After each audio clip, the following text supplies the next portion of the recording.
नमस्कार, मैं अनुज सोम, बहुत बहुत स्वागत है आपका एक नई वीडियो में। देखिए, आज हम बात करेंगे तुर्की आक्रमण का जो अगला क्रम है उसकी। पिछली वाली वीडियो में हमने तुर्की आक्रमण का जो पहला चैप्टर था वो पढ़ा था, जिसमें हमने अल्पगीन, सुबुक्तगीन और महमूद गजनवी के विषय में पढ़ा था। तो महमूद गजनवी ने भारत पर 17 आक्रमण किए हैं, ये इसके विषय में मैंने पिछली वीडियो में बताया। अगर आपने नहीं देखी है तो आप जरूर जाकर देखिए। अब होता क्या है कि 1030 में महमूद गजनवी की मृत्यु हो जाती है और उसके बाद उसका जो उत्तराधिकारी है मसूद, वो भी कोई खास शासक नहीं हो पाया। इसके बाद क्या होता है, गजनी साम्राज्य का पतन होना शुरू हो जाता है और अफगानिस्तान के उत्तर पश्चिम में एक नया साम्राज्य उभर के आता है। इस साम्राज्य का नाम है गोर। तो ये उत्तर अफगानिस्तान का जो उत्तर पश्चिमी क्षेत्र है, इस जगह का नाम गोर है। और गोर में शासन जो है, गोर में शासन करने के कारण यहाँ के शासक अपने नाम के पीछे गोरी लगाते हैं या फिर गोर लिखते हैं। अब यहाँ पे होता क्या है, यहाँ पे संसबनी वंश की स्थापना होती है। और ये संसबनी वंश क्या थे, देखिए ये इंपॉर्टेंट है। संसबनी वंश को मानने वाले पहले बौद्ध धर्म की महायान शाखा को मानते थे। यानी कि ये जो है पहले इस्लाम में कन्वर्ट होने से पहले बौद्ध मतावलंबी थे, लेकिन बाद में क्या होता है, इस क्षेत्र में इस्लाम धर्म का प्रचार होता है, तो ये जो है इस्लाम धर्म को स्वीकार कर लेते हैं। तो यहाँ पे क्या होता है, एक व्यक्ति है यहाँ पे जिसका नाम है अलाउद्दीन हुसैन। ये अलाउद्दीन हुसैन जो है, ये गजनी जो साम्राज्य है उससे ये दुश्मनी रखता है। कारण ये होता है कि अलाउद्दीन हुसैन के कुछ भाइयों की हत्या गजनवियों के द्वारा कर दी जाती है। तो गजनवियों से बदला लेने के लिए अलाउद्दीन हुसैन गजनी को लूटता है और गजनी में जितनी भी कब्र हैं उनकी हड्डियों को निकाल के उन पे आग लगा देता है। और इसी कारण अलाउद्दीन हुसैन को क्या कहा गया है, जहांसोज कहा गया। जहांसोज का अर्थ होता है विश्व को जलाने वाला।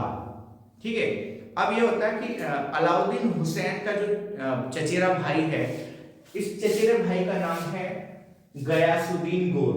देखिए यहां से दोबारा देखिए, अलाउद्दीन हुसैन का जो चचेरा भाई है इसका नाम है गयासुद्दीन गोर। ठीक है। अलाउद्दीन हुसैन के बाद जो अगला शासक संसबनी वंश में बनता है, ये था गयासुद्दीन गोर। गयासुद्दीन गोर का छोटा भाई था शिहाबुद्दीन मोहम्मद गोरी।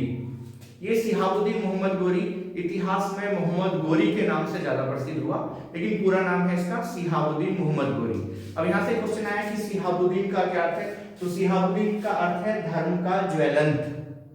शिहाबुद्दीन शब्द का जो अर्थ है ये है धर्म का ज्वलंत। अब होता क्या है, ये जो है गयासुद्दीन गोर का जो छोटा भाई है शिहाबुद्दीन गोरी, तो जिसे मोहम्मद गोरी भी कहा गया।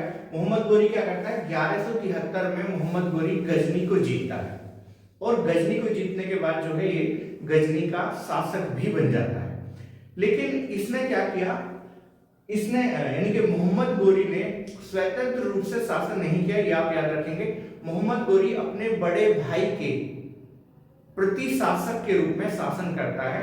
अब होता यह है कि मोहम्मद गोरी का जो बड़ा भाई है, इन दोनों में ये तय होता है कि आप मतलब मोहम्मद गोरी जो है ये पूर्व की तरफ विस्तार करेगा, पूर्व यानी कि भारत की तरफ विस्तार करेगा, और बड़े भाई जिसका नाम है गयासुद्दीन गोर, ये पश्चिम की तरफ विस्तार करेगा, यानी कि फारस या फिर जो अफगानिस्तान का जो उपल्ला क्षेत्र है उसमें ये विस्तार करेगा। तो दोनों भाइयों में तय होता है और इसी कारण मोहम्मद गोरी ने भारत पे आक्रमण किया है। तो मोहम्मद गोरी के भारत पे आक्रमण करने के 3-4 कारण हैं, जिनमें से एक कारण दोनों भाइयों के बीच में ये समझौता होना कि बड़ा भाई पश्चिम की तरफ विस्तार करेगा और छोटा भाई पूर्व की तरफ विस्तार करेगा। लेकिन होता क्या है, 1203 में गयासुद्दीन गोर इसकी जो है मृत्यु हो जाती है और गयासुद्दीन गोर की मृत्यु के बाद मोहम्मद गोरी 1203 में क्या करता है, मुइजुद्दीन की उपाधि धारण करता है। तो ये इंपॉर्टेंट पॉइंट है,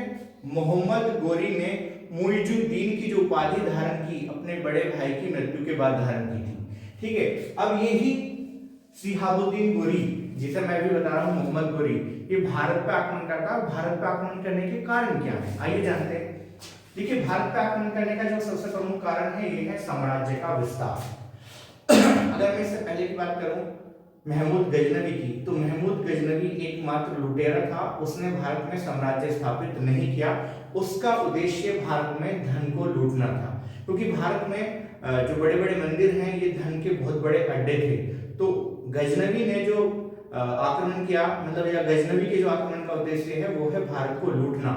लेकिन मोहम्मद गोरी के भारत पे आक्रमण करने का जो उद्देश्य है पहला है ये है साम्राज्य का विस्तार। और ये साम्राज्य का विस्तार जैसे मैंने आपको बताया बड़े भाई और छोटे भाई में जो समझौता हुआ उसका एक परिणाम था। दूसरा क्या था? दूसरा कारण जो है भारत में इस्लाम धर्म का प्रचार करना भी था, क्योंकि ये जो है नए नए अभी मुसलमान बने थे। जैसे मैंने आपको बताया है कि ये जो संसबनी वंश है, ये संसबनी वंश पहले बौद्ध धर्म को मानने वाले थे, बौद्ध धर्म की महायान शाखा को मानते थे। लेकिन बाद में जब गौर में इस्लाम धर्म का प्रचार हुआ तो उन्होंने इस्लाम धर्म ग्रहण कर लिया।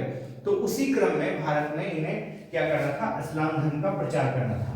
साथ साथ क्या था, अगर साम्राज्य बढ़ाना है तो साम्राज्य बढ़ाने के लिए धन की भी प्राप्ति चाहिए, तो धन की प्राप्ति के लिए भी जो है भारत पर आक्रमण किया गया। तो तीसरा जो कारण है वो है धन की प्राप्ति। देखिए भारत जो है पहले से ही मतलब प्राचीन समय से ही भारत सोने की चिड़िया कहलाता है और इसी कारण भारत पर काफी आक्रमण भी हुए हैं।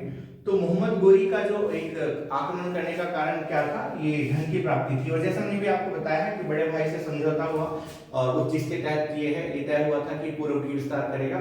तो ये जो है चार कारण है मोहम्मद गोरी के भारत पर आक्रमण करने के। ठीक है, अब अगर हम बात करेंगे भारत में स्थिति क्या है, तो भारत में वही स्थिति है, भारत छोटे छोटे टुकड़ों में बटा हुआ है।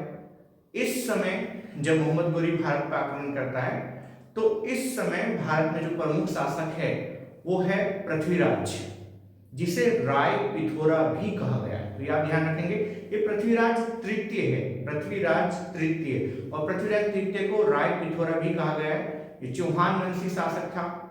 ठीक है, जैसे सभी जानते भी होंगे।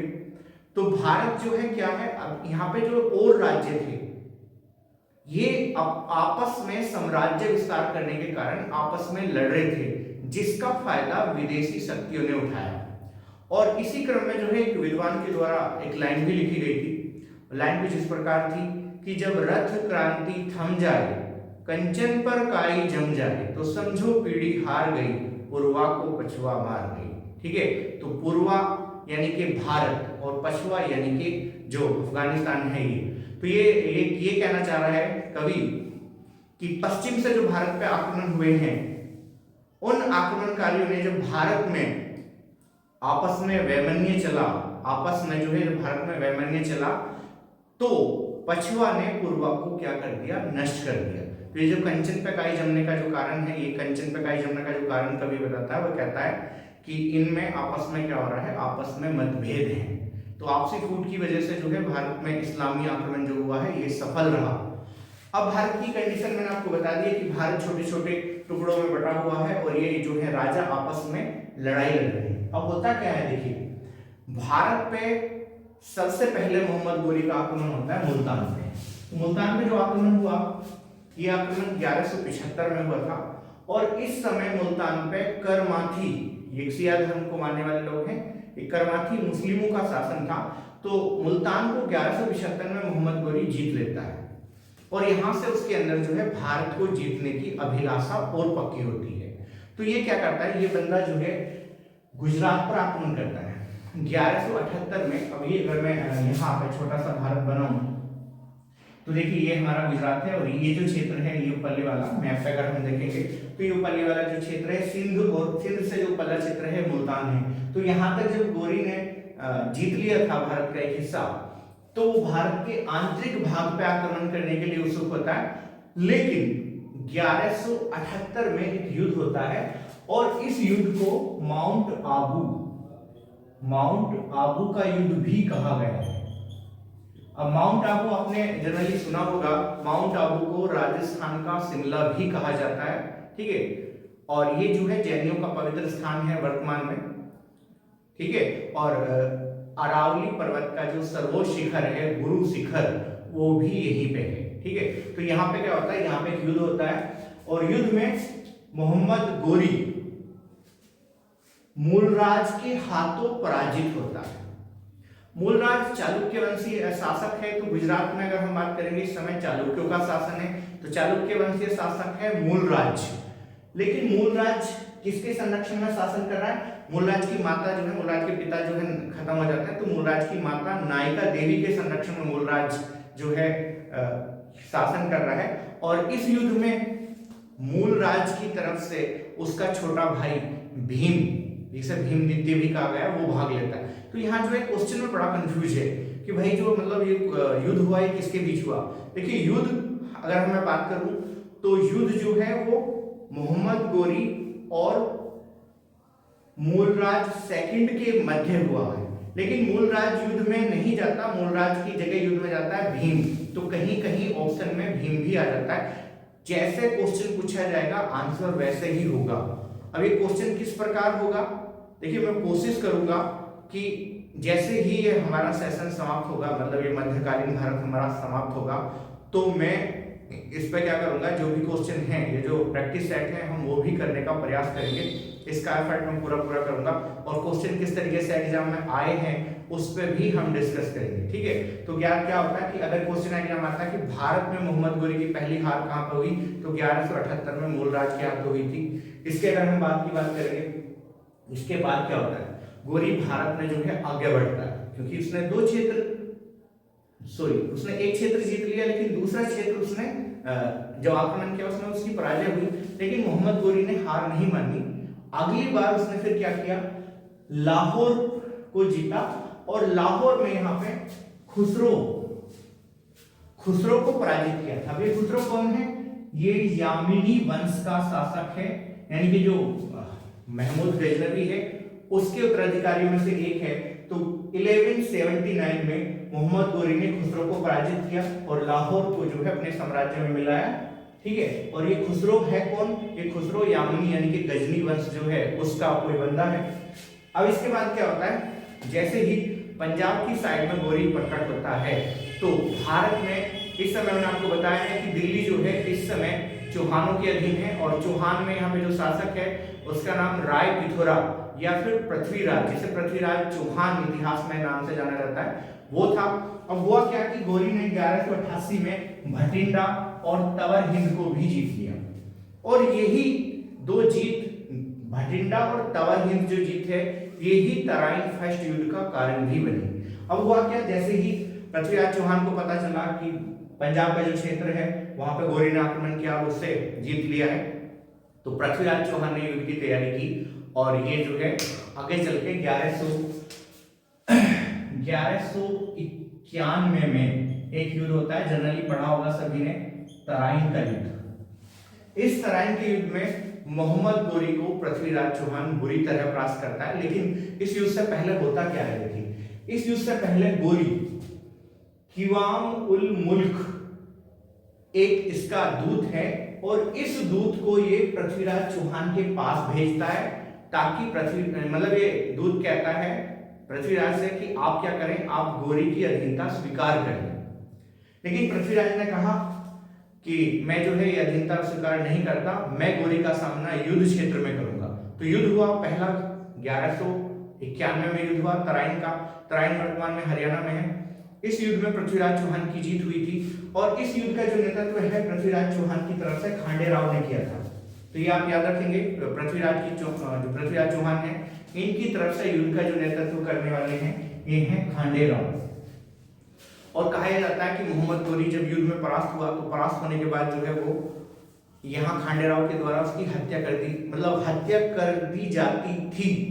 मतलब कहने का मतलब मेरा ये है कि मोहम्मद गोरी मरते मरते बचा। शुद्ध हिंदी अगर हम बात करेंगे कि मोहम्मद गोरी मरते मरते बचा, मोहम्मद गोरी को एक सैनिक ने बचा लिया था। अब मोहम्मद गोरी जो है वापस जब लौटता है गौर में, तो कहा जाता है कि वो कपड़े भी नहीं बदलता और वो युद्ध की तैयारी करता है। वो अपने जो हार है उसका बदला लेने के लिए वो युद्ध की तैयारी करता है, और यहाँ पे पृथ्वीराज चौहान और कॉन्फिडेंस होता है। और इसी बीच जो है संयोगिता की कहानी भी जुड़ी जाती है। देखिए संयोगिता कहानी जो है ये मैं भी फिलहाल नहीं सुनाऊंगा, फिलहाल मैं इतना बता रहा हूँ कि इसी क्रम में जो है पृथ्वीराज चौहान का संयोगिता का जो स्वयंवर वगैरह मामला है वो होता है, और अगले साल ही तुरंत मोहम्मद गोरी जो है पृथ्वीराज चौहान पर दोबारा आक्रमण करता है। इस आक्रमण में मोहम्मद गोरी के द्वारा पृथ्वीराज चौहान की बुरी तरह हार होती है, और 1192 का ये युद्ध तराइन गीते के नाम से जाना जाता है, ठीक है। अब इस युद्ध में पृथ्वीराज चौहान की हार होती है, लेकिन हार होने के बाद हुआ क्या? देखिए बड़ा कंफ्यूजन है यहाँ पे, इतिहास में यहाँ कुछ स्पष्ट नहीं है। देखिए जनरली क्या है, जनरली ये कहा जाता है कि पृथ्वीराज चौहान के द्वारा मोहम्मद गोरी को मार दिया गया था। देखिए कॉम्पिटिशन में ऐसा कुछ नहीं है, ठीक है, आप ये याद रखेंगे। मोहम्मद गोरी की जो हत्या हुई है, ये हत्या जो है ये जाटों के द्वारा की गई थी, ये आप याद रखेंगे एग्जाम के पर्पज 1206 में, ठीक है। तो ये एग्जाम इंपॉर्टेंट है। लेकिन जो पृथ्वीराज चौहान के द्वारा गोरी की हत्या करने का जो वर्णन है ये चंद्रबरदाई ने किया है, लेकिन चंद्रबरदाई का जो ग्रंथ है ये मान्य नहीं है, ये ग्रंथ गड़बड़ है। अब रियल में हुआ क्या था स्पष्ट रूप से तो कुछ भी नहीं कहा जा सकता, लेकिन अगर हम एग्जाम की बात करेंगे तो एग्जाम में आप याद रखेंगे कि 1206 में खोखर जो है जाट होते हैं, खोखरों ने जो है किसकी हत्या की है? मोहम्मद गोरी की। अब यहाँ भी कंफ्यूजन, अगर आप बड़े एग्जाम की तैयारी कर रहे हो तो बड़े एग्जाम में ये आता है या तो खोखरों ने की या फिर करमाथियों ने हत्या की है। लेकिन अगर आप छोटे एग्जाम की तैयारी करें तो कंफर्म रूप से आप खोखरों पर निशान लगा दीजिए, वो ऑप्शन आपका जो है सही होगा, ठीक है। तो मोहम्मद गोरी जो है पृथ्वीराज चौहान को हराने के बाद भारत में इस्लाम धर्म की स्थापना करता है और इसके बाद जो है भारत में सल्तनत काल चलता है। तो अगले अध्याय में हम सल्तनत काल के विषय में पढ़ेंगे। देखिए अभी जो है मैं ज्यादा लंबी वीडियो नहीं बना सकता, इसकी जो पूरी स्टोरी है मैं आपको बाद में बताऊंगा। हालांकि यहाँ एक चीज मैं और जिक्र कर दूं, तराइन फर्स्ट और तराइन सेकंड जो युद्ध होता है, इन युद्ध के बाद क्या होता है, एक युद्ध होता है 1194 में चंदावर का युद्ध, और इस युद्ध में चंदावर के युद्ध में जो है क्या होता है, जयचंद की हार होती है। अब कुछ लोगों के द्वारा जयचंद को गद्दार कहा गया, तो भाई आप अच्छी तरीके से सुन लें, जयचंद गद्दार नहीं था, क्योंकि ये कहावत बना दी गई है। जयचंद जो है मतलब आज अगर हम किसी कहावत को कहेंगे तो जयचंद का हम गद्दार के रूप में नाम लेते हैं। हमारे पास एविडेंस का अभाव होने की वजह से हम ऐसा बोलते हैं। जयचंद गद्दार नहीं था, ये इसका भी वर्णन मैं एक वीडियो के माध्यम से संभव होगा तो पूरी ये जो युद्ध हुआ उसका वर्णन करूंगा, लेकिन अभी रिसोर्सेज की मेरे पास कमी है, तो मैं आज केवल इतने ही सेशन में वीडियो खत्म करता हूँ। धन्यवाद।